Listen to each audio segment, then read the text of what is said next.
হবে তখন কিয়ামত তারে হয়ে যাবে। কি হবে? একটির উত্তর পাইলেন আব্দুল্লাহ ইবনে সালাম। দ্বিতীয় নম্বর, জান্নাতীকে যে সবচেয়ে প্রথম খাবার দিবে খাদ্য, সে খাদ্যটা কি হবে? আল্লাহ রাসূল বলছেন, ও শুনে নাও, শুনে নাও, ওই সমুদ্রের মধ্যে সবচেয়ে বড় মাছ, যে মাছের আকার ভরির নিচে, পেটের নিচে যে চরম ঘন্টা লটকে থাকে, যে দুনিয়ার মধ্যে সবচেয়ে টেস্টে ফুড হয়, যে মাছখানটার চর্বি লটকে থাকে, ওই মাছখানটাকে কেটে রান্না করে আল্লাহ রাব্বুল আলামিন জান্নাতীরাকে সবচেয়ে প্রথম খাওয়াবে। কি খাওয়াবে? পেটের চর্বি জান্নাতীরাকে সবচেয়ে মজাদার ওই জিনিসটাকে খাওয়াবে। তৃতীয় নম্বর কি হবে? কিছু ছেলে বাবার থেকে হয়, কিছু ছেলে মার থেকে হয়। কেন হয়? বলছেন, শোনো শোনো, ও আব্দুল্লাহ ইবনে সালাম, তুমি আমাকে প্রশ্ন করেছো এইভাবে কেন হয়?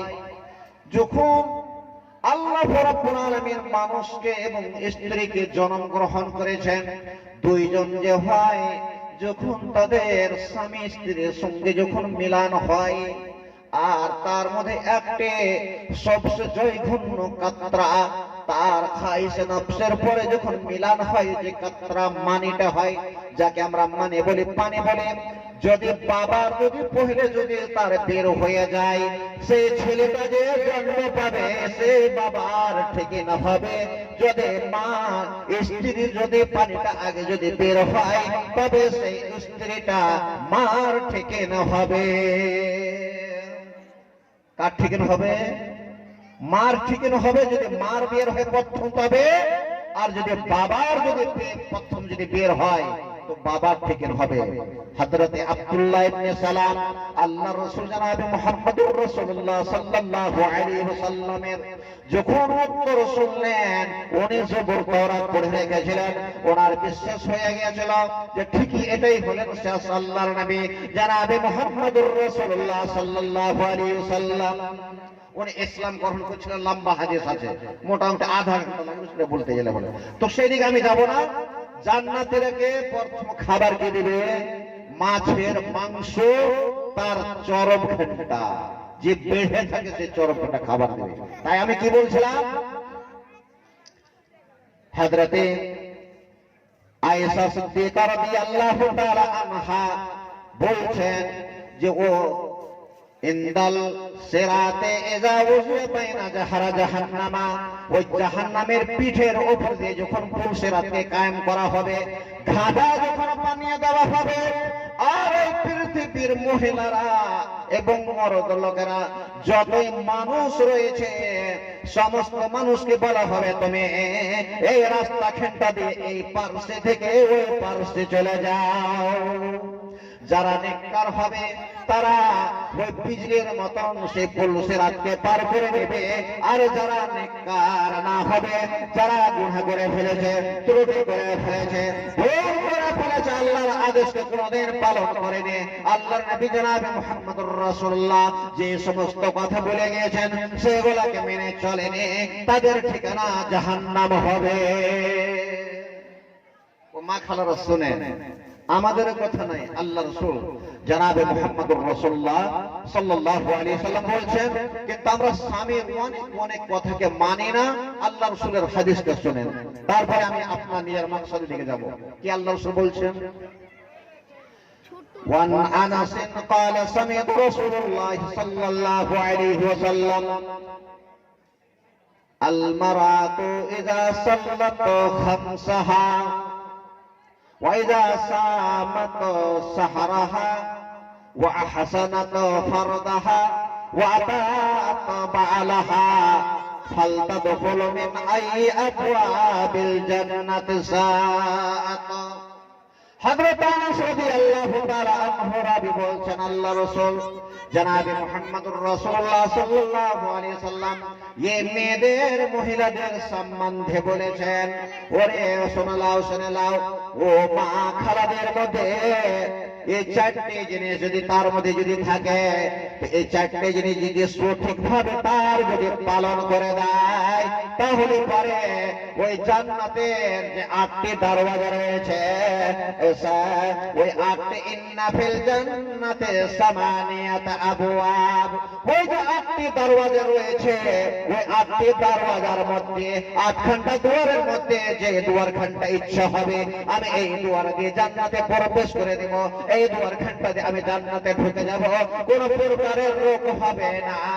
যে দুয়ারখানটাতে জান্নাতে যাওয়ার মনে মনে ইচ্ছা করবেন, সেই জান্নাতের দুয়ারখানটা যে তাকে যাবের আদেশ দেওয়া হবে। কি 4টে কাজ করতে হবে শুনেন। আলমারাতু ইযা সাল্লাত খামসাহা, মানুষকে আল্লাহ রাব্বুল আলামিন সৃষ্টি করেছেন, পয়দা করেছেন, জন্মগ্রহণ করেছেন, তারপর বলে দিয়েছেন ও শুনে নাও বাইনাল আবদে ওয়াল কুফরে তারকুস সালাহ, হিন্দু কাকে বলা হয় যারা নামাজ পড়ে না, মুসলমান কাকে বলা হয় যারা নামাজ পড়ে। এই দুই হিন্দু আর মুসলমানের মধ্যে শুধু পার্থক্য রয়েছে আসসালাহ। নামাজ ঘন্টাই হলো সবকিছু। নামাজ পড়লে পরে মুসলমান আর নামাজ না পড়লে পরে হিন্দু, দুইটি জিনিস। তো কি আল্লাহ রাব্বুল আলামিনের রাসূল জনাব মুহাম্মদুর রাসূলুল্লাহ সাল্লাল্লাহু আলাইহি সাল্লাম বলেছেন, আল মারাতু ইযা সাল্লাত খামসাহা, উনি যদি 5 ওয়াক্তের নামাজ আল্লাহ রাব্বুল আলামিন তাদের প্রতি ফরজ করেছেন, যদি সঠিকভাবে টাইমের উপরে যদি ভালোভাবে আদা করে নাই, নামাজটা যদি পড়ে নাই, তবে তাকে আল্লাহ রাব্বুল আলামিন বলবেন, ওরে তোমাদের জান্নাতে যাওয়ার রাস্তা খালি আছে, তোমার ইচ্ছে যে দুয়ারখানটা দিয়ে হবে, তুমি জান্নাতে প্রবেশ করে নাও। দ্বিতীয় নম্বর বলছেন ওয়াসামাত সাহারাহা, 12 মাসের মধ্যে 1 বছরের মধ্যে 1 মাস ধরে রমজানকে ফরজ করা হয়েছে। ওরে মহিলারা তোমরা শুনে নাও, ও আমার অনেক মহিলা রয়েছে, মা খালারা রয়েছে, যারা রমজানে রোজা রাখতে পারে না, আল্লাহর তরফ থেকে একটি নিষেধ আছেন, আল্লাহর তরফ থেকে বাধ্য হইতে মজবুর হয়েছেন। যখন আপনাকে এমসি হয় তখন আপনার রোজা ছুটে যায়, যে রোজাকে আপনাকে অন্য মাসে কাজা করতে হবে। আল্লাহ রাসূল জনাব মুহাম্মদুর রাসূলুল্লাহ সাল্লাল্লাহু আলাইহি সাল্লাম বলেছেন যে তোমাদের প্রতি রোজা ফরজ করা হয়েছে, তুমি যদি আল্লাহর আদেশটাকে সঠিকভাবে যদি পালন করে নাও, রোজাটাকে যদি তুমি সঠিকভাবে রেখে নাও, তো ওই জান্নাতের মধ্যে যেখানে তোমার ইচ্ছা হবে আল্লাহ রাব্বুল আলামিন তোমাকে সেই রাস্তা দিয়ে সেই দুয়ারখানটা দিয়ে জান্নাতে যাবার আদেশ দিয়ে দিবে। তৃতীয় নম্বর কি হবে? কি হবে? ওয়া আহসানাত ফারদাহা, তোমাদের নিকটে আল্লাহ রাব্বুল আলামিন তোমার স্বামীকে সন্তুষ্টি দেওয়ার জন্য, আরাম দেওয়ার জন্য ফরজ আর যাকার আল্লাহ রাব্বুল আলামিন পয়দা করেছেন। যে মিলানের সামনে যে স্ত্রীগণ স্বামী থেকে সন্তুষ্টি হয়ে যায়, স্বামী স্ত্রী থেকে সন্তুষ্টি হয়, দুইজনের মুহাব্বত বরাবর হইতে হবে। আনতা লিবাসুল লাহুন্না হুন্না লিবাসুল লাকুম, ওই মরদ লোক হলো স্ত্রীর লোকের জন্য পোশাক কাপড় চোপড়, আর স্ত্রী লোক হলেন স্বামীর জন্য কাপড় চোপড় পোশাক। আল্লাহ রাসূল জনাব মুহাম্মদুর